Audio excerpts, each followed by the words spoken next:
Itaka region and Central Zone have been cited as defaulting assemblies who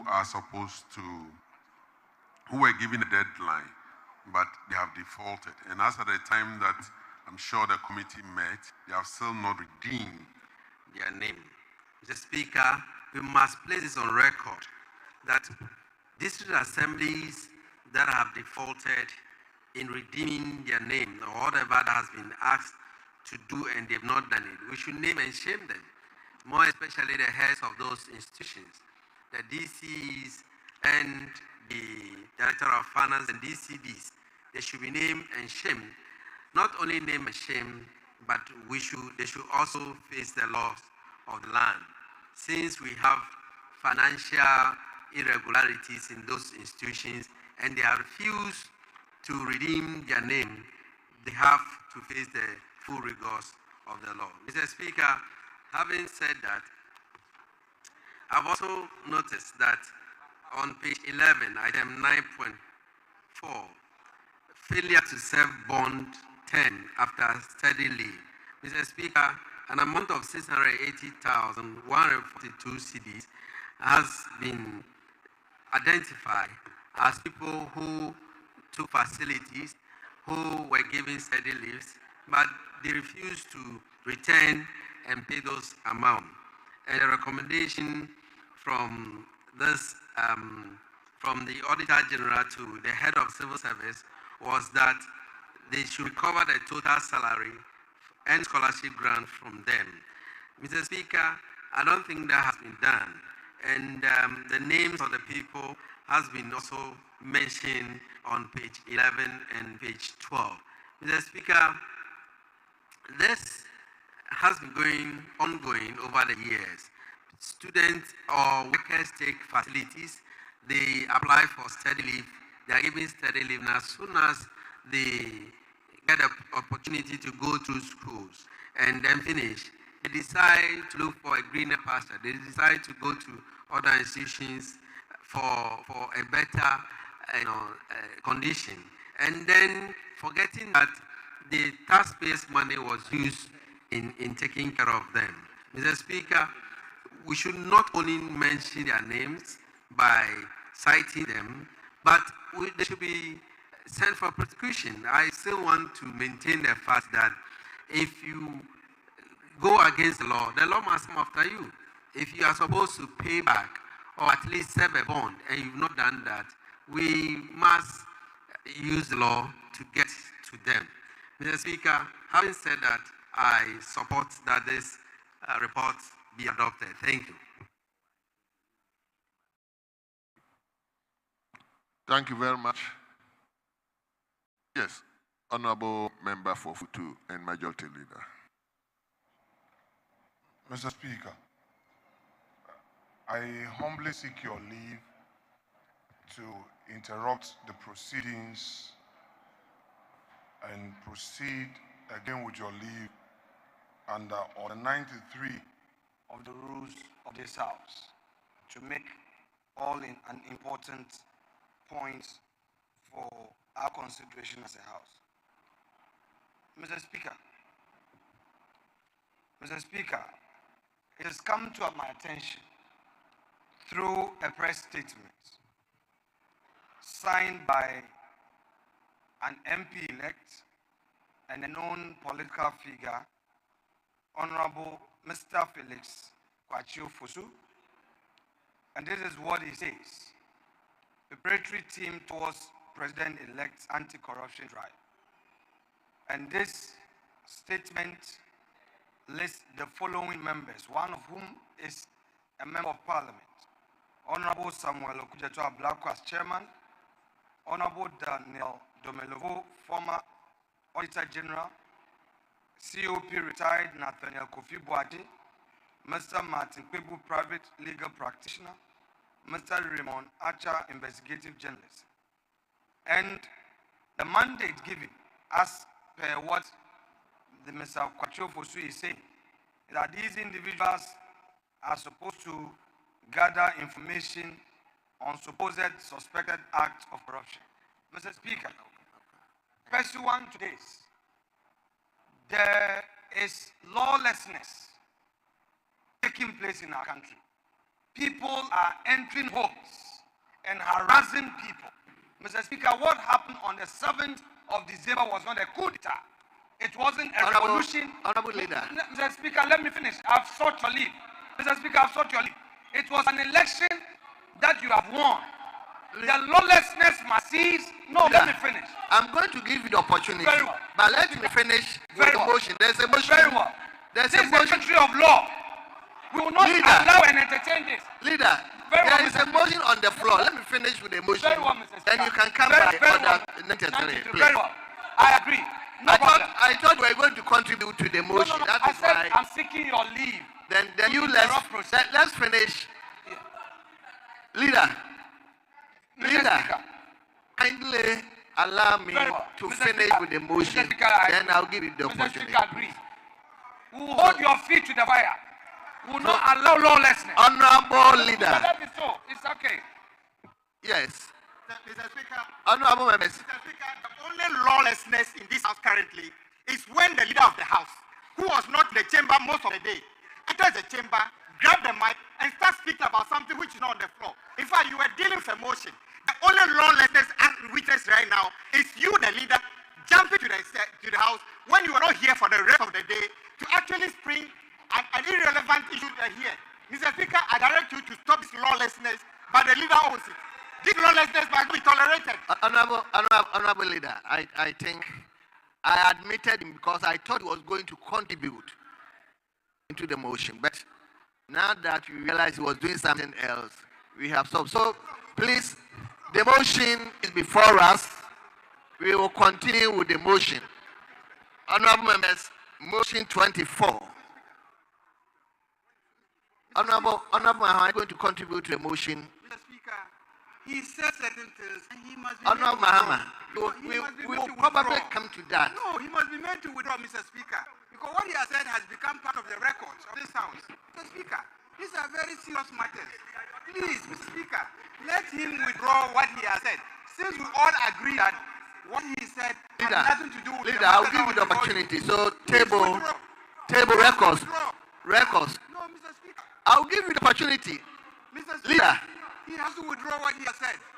Mr. Speaker, you can strike out from the record what he has said. Leader, you don't need. I'll give you the opportunity to tell us whatever you feel. Mr. Speaker, Leader. he has to withdraw. Leader, allow me. He has to withdraw. Leader, Mr. Speaker, I'm saying that he has to withdraw. Leader, withdrawing and giving you the opportunity to tell us same opinion is so please table. Mr. Speaker, when I rose, I said, I am seeking your leave to interrupt proceedings, to come under Order 93. The leave was granted. I have made my point. You have said that notwithstanding, I should wait when it is done. Mr. Speaker, so that is the matter. Well. So, Honorable Ayaga, I think I granted the leave. So we will come back to it. For now, let's continue with the motion. And when we are finished with the motion, probably we can deal with whatever he said. Please. That is my directives. So let's continue with the motion. Yes. Honorable members. Yes, honorable member for K2 South. Thank you very much, Mr. Speaker. Mr. Speaker, I'm going to ask your education on what I'm going to say, and then you may please give me a response. It is to ask, as a member of the committee, the Public Accounts Committee, I see that at the sitting of the committee, the Auditor General's representatives sit with us, and then individuals who have been cited are called to respond to issues. When that is done, and the committee has presented its report as has been done today, I want to know whether the Clerk of Parliament is not supposed to follow up on the recommendations to the institutions that supervises this. And if it is so, has it ever been done and what were the responses? Because really, from all that has gone on today, on the motions that have been tabled, the reference has been made that this is a recurring thing. And so if it's recurring and we're not seeing any progress and redress and or repercussions to bad behavior and the seeming corruption that has been captured in their reports, why would we expect that there will be a different dance to the same music that is being played, Mr. Speaker? I need your guidance and your education on this. Thank you. Very well. Honorable Jifa, I think whatever is transpiring here is a judicial notice to the Attorney General's Department. I think whatever we are recommending here, they should pick it up and look at the criminal content in it and take it up. I think as to why the clerk is officially not writing to the Attorney General to pick the prosecutory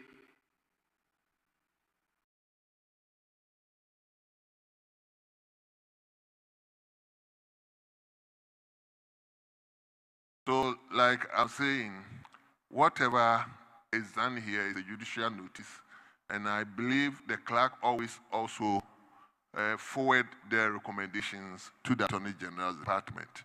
So it is up to the Attorney General's Department to pick it up and do what is necessary for the country. I don't know whether I've answered you, but I think that is it. I can only appreciate the comments that you have made on it, but I'm sure that it gives room for us to take a good look at what the committee is supposed to do and the effects thereof. But I thank you very much for your comment, Mrs. Speaker. Very well. So, honorable members, at the conclusion of the debate on motion listed 24, the question is all those in favor that the motion is adopted, say aye. All those against say no. Honorable members, the ayes have it. The motion is hereby adopted. Yes, leadership.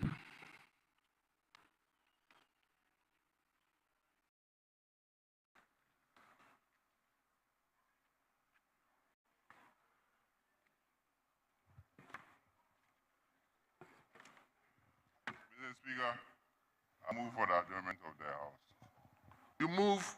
For the adjournment of the House.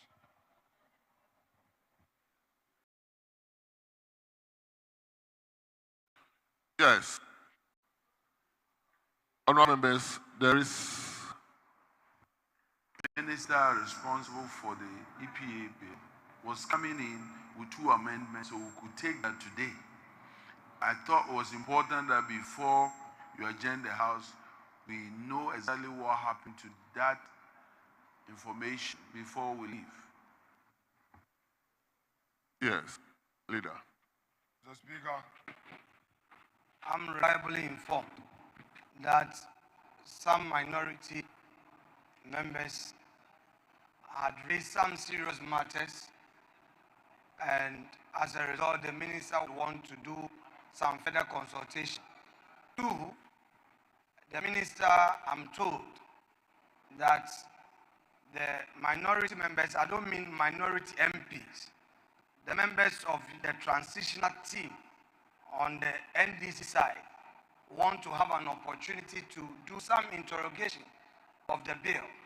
So she is actually in consultation with them. If as it were, the NDC side of the transition team have no objection to this bill, Mr. Speaker, I would want to hear from the minister because she is the sponsor of the bill. So I am yielding to her because this is the information she gave me, that the new government wants to understand the import of the bill. If the minority leader, the deputy minority leader, has information that his side is okay with the bill, same can be communicated to me so that we would take action on it. Thank you. Now, Speaker, something that we have to check. As we speak right now, we do not have that information from the transition team, but we'll check. But while I have the floor, let me say that the Honorable MP for Ketu South had got a statement on the brutalities that occurred in the border constituency, and the minister responsible for Interior, I think Interior was supposed to come with a response.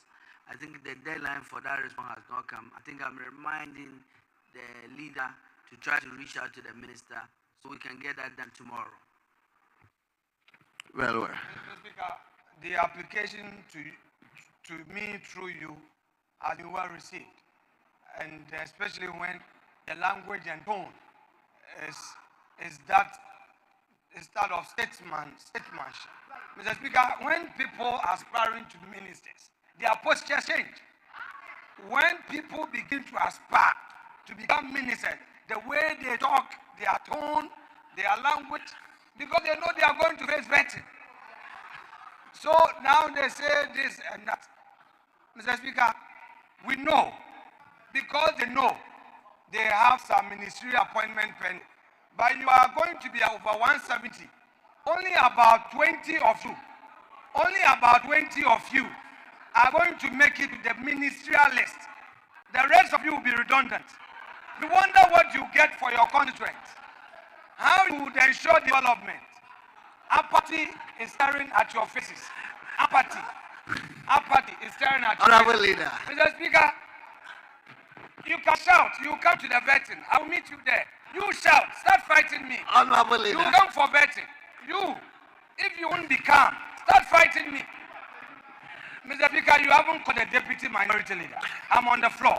The rule requires that you must catch your eye. And the aspiring majority leader must take it easy. The way he is advertising himself. I know Honorable MP for Akati South is also aspiring to be a minority leader. And I know Rosin Port is also aspiring. I know Mutaka is aspiring. Now the man is overtaking you. Every now and then he wants to be a de facto leader. You have your leaders, then you do intervention from behind. Why? You sit down, your leaders are smoking.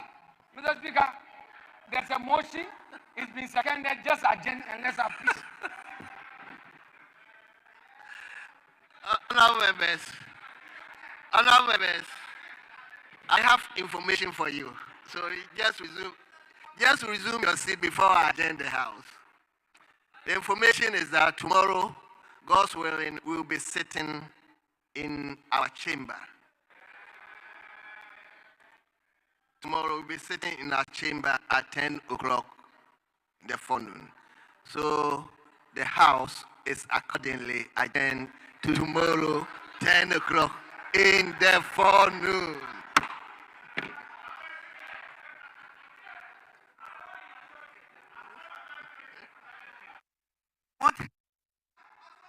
I wanted to say that the race for minority leadership is not over.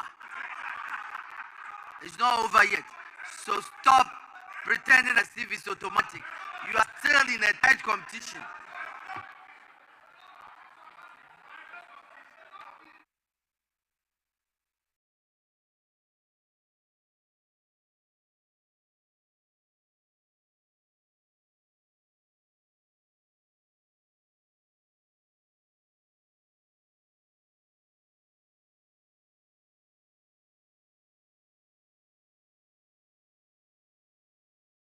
Media ho adwuma e wo commander ne mpehwa so a kyerem se Omampani a oba 24 economy no wo hyase dia ene Commander Sugar Factory won hyase wo ho Ezebika we hu ne abo no bede edenam ene awia na po e wo se unya nsuo de hu gu atansuo saa no mo bo no goma no wakase esa ze nsuo mankwa na so onum so anu anum supa wate wala natural mineral water wala natural mineral water eno no manfo so ne soro te se won ne kwa